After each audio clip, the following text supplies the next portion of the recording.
Hello from Sturgis Charter Public School, located in beautiful Hyannis, Massachusetts. My name is Jonathan, and I will be reading today's Wareham Week as part of the Audible Local Ledger's High School Student Community Service Program.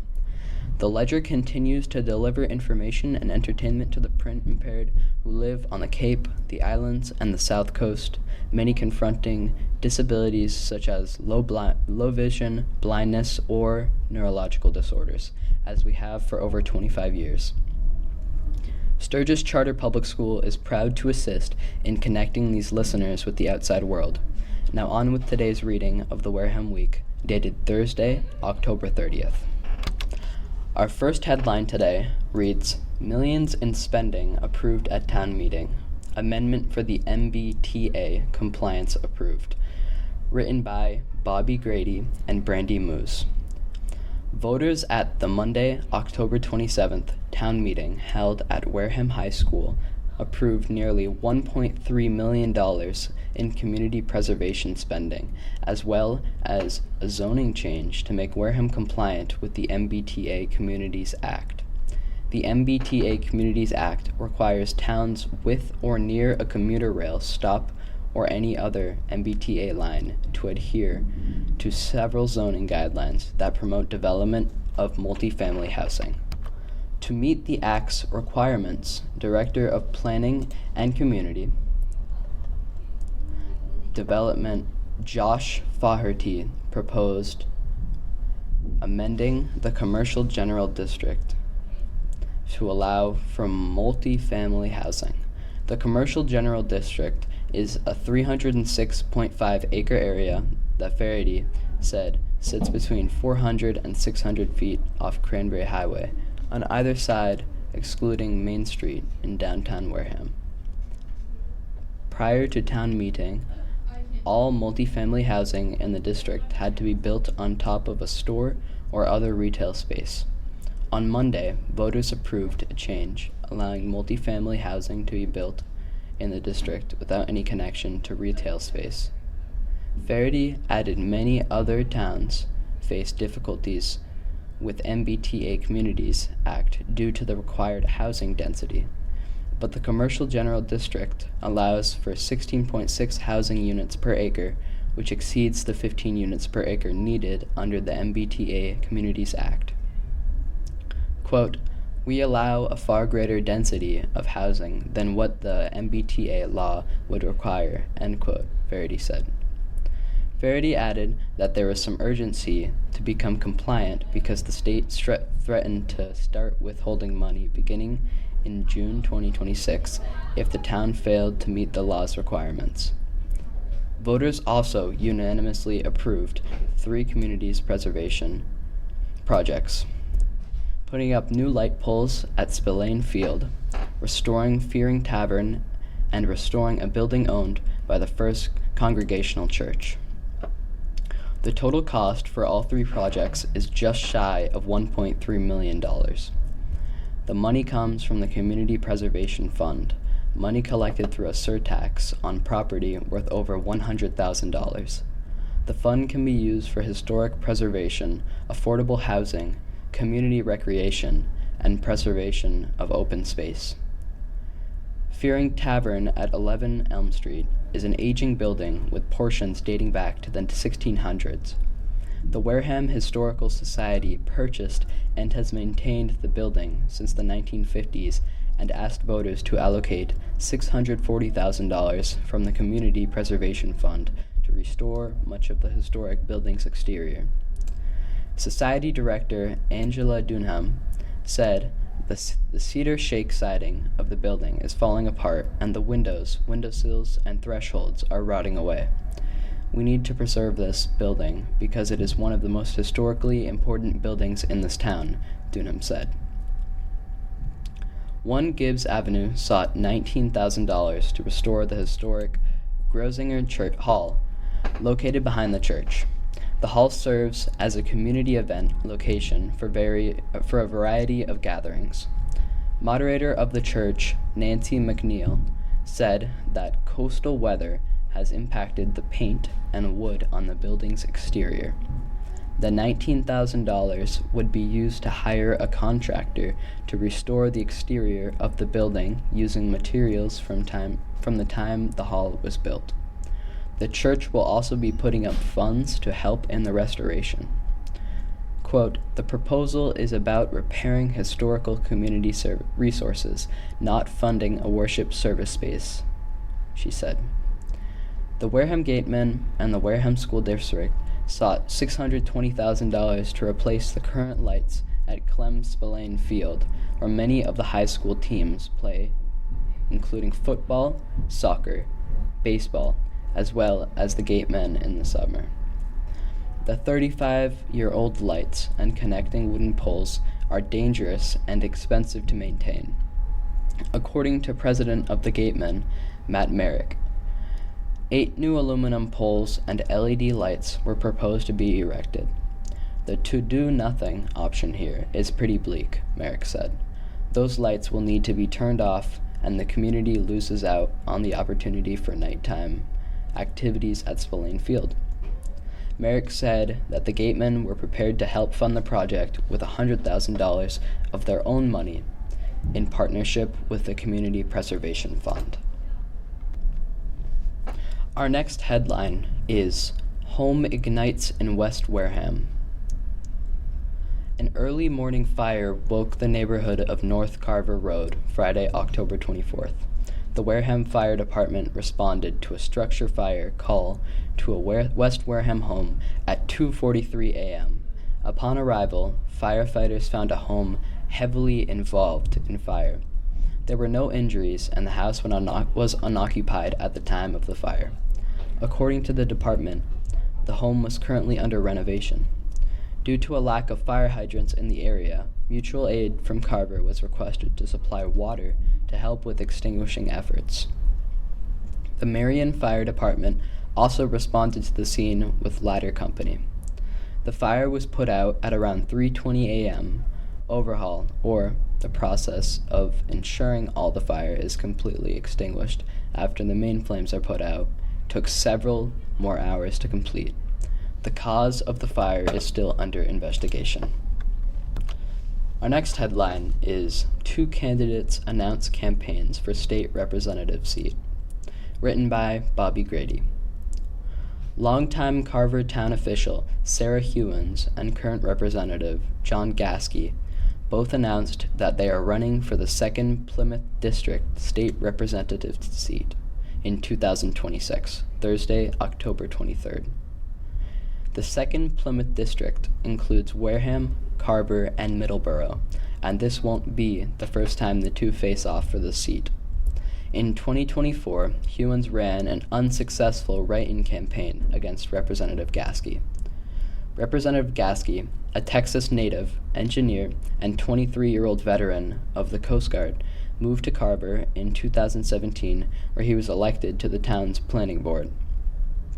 "I'm a veteran, conservative, and a Christian," Gasky said. "I've got my first year under my belt. I've learned a tremendous amount, and I'm ready to go forward and do some more good." Hewins, a Carver resident and longtime Democrat, served as the town's conservation agent for 15 years and did 2 5-year terms on Carver's planning board. Currently, Hewins is in her 17th year as a Carver Select Board member. Her career also includes 10 years as the chair of the 7-town Plymouth Carver Aquifer Advisory Committee, and as commissioner for the Southeast Regional Planning and Economic Development District for 5 years. "We need better representation in the State House," Hewins said. "There's just a lot of problems that need to be addressed." Our next headline is Fire Department Warns of Sprinkler Recall. The Wareham Fire Department is issuing a notice to the public of a recall on Central Sprinkler Company fire sprinkler heads made from 1975 to 2001 due to potential failure during a fire. Affected locations could include hospitals, residences, schools, shops, warehouses, and office buildings. The department recommends immediate inspection and to contact the sprinkler company to determine if a system is affected. Markings on the recalled sprinklers may be identified by central, star, CSG, or a single G inside of a triangle. Building owners, property managers, and maintenance personnel are legally obligated to ensure all fire protection systems are in safe working conditions. This includes identifying and replacing all recalled sprinkler heads, complying with local fire codes for replacement procedures, maintaining documentation of all inspections and replacements for fire safety compliance, and contacting Wareham Fire prior to any sprinkler work is to be done. After years, our first headline is High Costs Continue to Keep New Police Station Out of Reach, written by Bobby Grady. After years of temporary fixes and adjusting the police station to fit the growing department's needs, high costs keep a new police station out of reach. From the end of 2020 to March 2023, Town Administrator Derek Sullivan and the Police Station Study Committee created to spearhead the new police station project, chaired by resident Claire Smith, began looking at different places across town to put the new station. Smith said the committee looked at 8 different places, including the former Deacon's Elementary School, an A.D. Makepeace owned property on Main Street, a town-owned property on Minot Avenue, and a site on Charge Pond Road. Ultimately, the committee chose to pursue retrofitting Town Hall into a police station in 2022. The plan would have moved town departments and the Council on Aging to the former Deacon's Elementary School and the Multi-Service Center. Plans also included turning the ground floor into a dispatch center, among other offices. The second floor would have become administrative areas, and the basement would house locker rooms, holding cells, a laboratory, evidence and weapons storage, and other secure areas. But everything came to a halt in 2023 when the town was quoted an estimated $44 million for the project. At the time, the committee envisioned a price tag of around $14 million. However, Sullivan wrote in an email to Wareham Week that rising costs caused by the COVID-19 pandemic nearly tripled the estimate in just a few years. The $44 million estimate came from architecture and interior design firm Tecton Architects, who is working with the town on the renovation plan. In a 2023 meeting with town officials, Tecton representative Rebecca Hopkins presented a cheaper alternative, a 27,000 square foot one-story police station on Main Street. This plan would have cost the town around $20 million, but the end product would have less space than renovating Town Hall. The station would have been able to hold fewer detainees with no space for regional dispatch. According to Sullivan, this proposal was too expensive. He said in order to make this work, the town would have had to enter into a Proposition 2.5 debt exclusion, a temporary raise in property taxes to fund a specific project. He said it was unrealistic given that the town is still paying off the debt exclusion for the new Wareham Elementary School. The new station is still on our radar, and we want to provide the type of station that our officers deserve, but we need to be mindful of the cost impact to the community, he wrote. Since 2023, Sullivan said he and Police Chief Walter Correra Jr. continue to talk about the idea of a new police station, but until the price tag comes down, the new station remains just an idea. According to Wareham Police Chief Walter Correra, there are several problems with the current station, many of which are related to the size and layout of the station. When they moved into the station in 1971, it wasn't big enough, Correra said. The police force has 50 officers on staff, and in order to make enough room, Wareham Police Information Sergeant Brian Whalen said many parts of the station had to be renovated to accommodate more people and storage. I think we've been creative to the best of our ability with the space that we have, but I think we're kind of bursting at the seams now, Whalen said. Another issue the station has is its electrical capabilities. According to Whalen, the building could not handle one more outlet because much of the department's equipment is electric. If we had to add on, I don't know what we would do, he said. In terms of electricity, we are totally maxed out. Our next headline is Honor Those Who Have Served with the Veterans Day Parade, written by Brandy Moose. Main Street will soon be filled with patriotic displays to express gratitude to those who have fought for the United States. The Wareham Veterans Day Organization Committee will celebrate Veterans Day Tuesday, November 11th with this annual parade. The parade will begin in Bessie Park and will travel down Main Street, ending at Center Park, across from Wareham Media. Main Street will be closed beginning at 9:45 a.m. and the parade will begin at 10 a.m. Following the parade, a formal ceremony will take place at the park to honor local veterans from all branches of the service. This year, guests can expect familiar faces among those marching, like Wareham ROTC students, McGann Marching Band, and even children's television character Bluey. The Grand Marshal will be Marine Corps veteran Benjamin Baptiste, who served in the 2nd Battalion in the 5th Marines starting in 1992.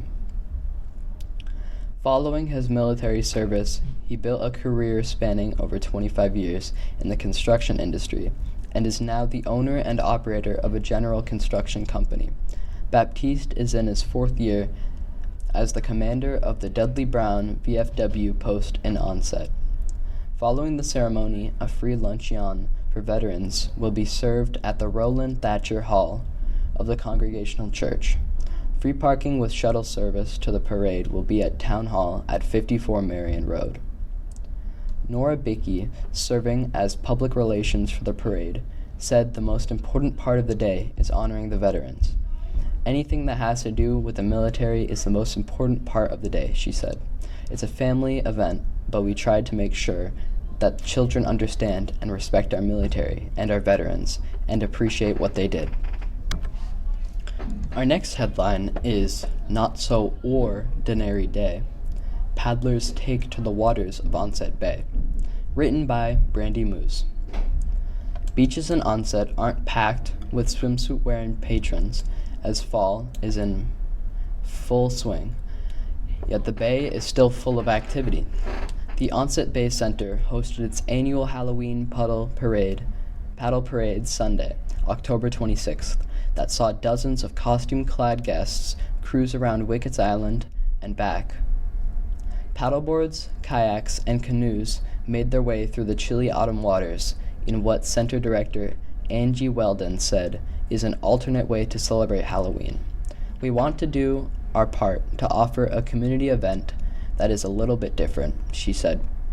So getting people out on the water in their costumes isn't something you'd think about doing, especially in October.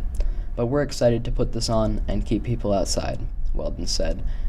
The center gets a variety of age ranges and costumes each year, from witches to salads. The bay saw many different creatures and characters paddling through the water. Trading their broomsticks for kayaks, Jamie McGarren and Mallory Callanan were ready to hit the water with fresh green face paint. The pair were going for the classic witch look, and were not aiming to be beautiful witches. I mean, look at me, Callanan said, pointing to her green face. We chose witches because we're powerful women, that's why. The pair's kayaks were on theme, filled with spiders from summer storage. No appearance of long-legged creatures would rain on their spellbinding outfits, according to Callanan. If you hear screaming, it's all part of the character, and I'm not having a panic attack, she said. Rosita Couts showed that the goats can paddle as she joined in on the event following a summer full of kayaking with her stuffed animal, Cinnamon Roll. I like the fun adventures we go on, Rosita said. Hoping to see fish in the bay, Rosita said that she would be in charge of leading the kayak. As Halloween approaches, she said she can't wait to spend time at her friend's house and go trick-or-treating. While the air gets colder, the events at the Onset Bay Center won't stop. Fans on the center can expect a shellfishing Thanksgiving event and to see Wickett's Island lit up for the holiday season with dates and information to come.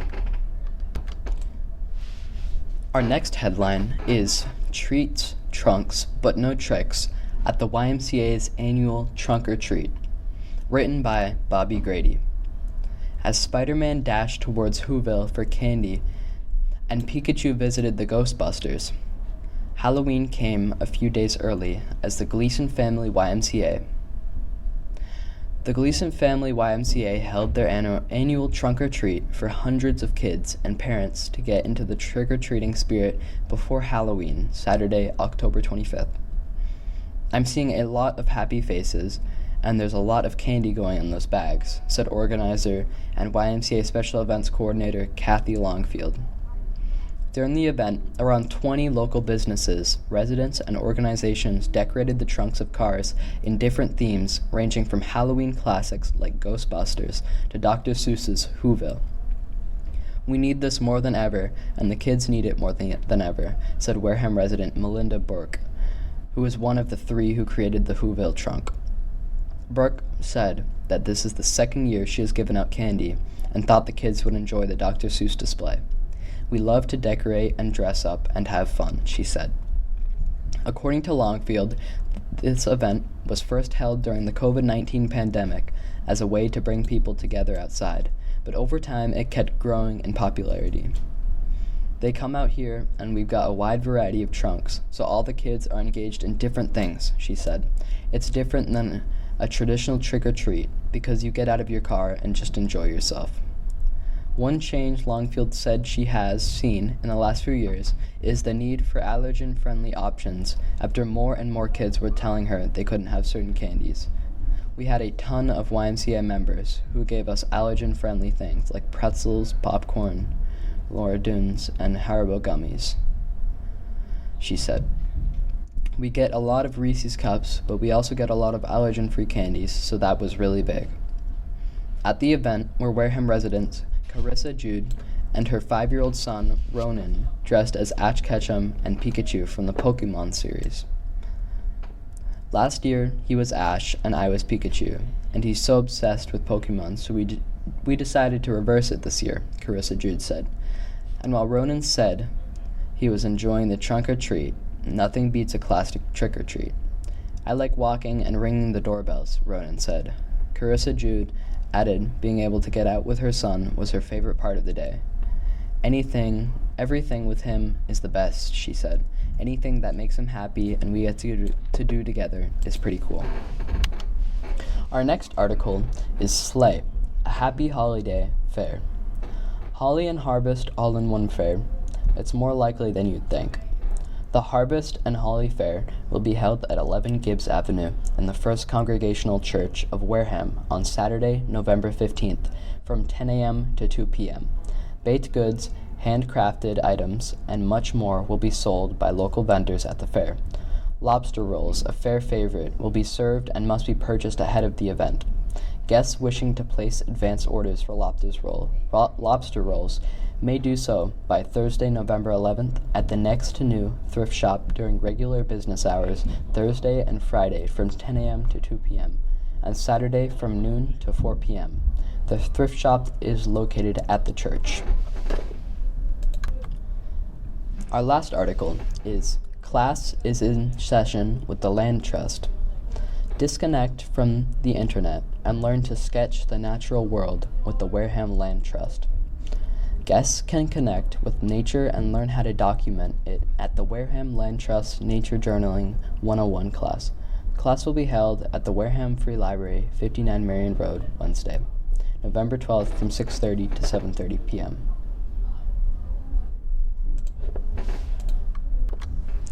I've reached the end of our reading for today. If you know someone who could benefit from our service, or you're interested in either volunteering or donating to our nonprofit to keep us on the air, please call 539-2030 or visit our website audiblelocalledger.org. audiblelocalledger.org. You can now listen to us on smart speakers like the Amazon Echo Dot and Google Home. Just say, Alexa or Google, play radio station Audible Local Ledger on Tune In, and you'll have a clear, static-free connection to our readings. As always, thank you for listening and for all of your continued support. This is Jonathan. Bye for now.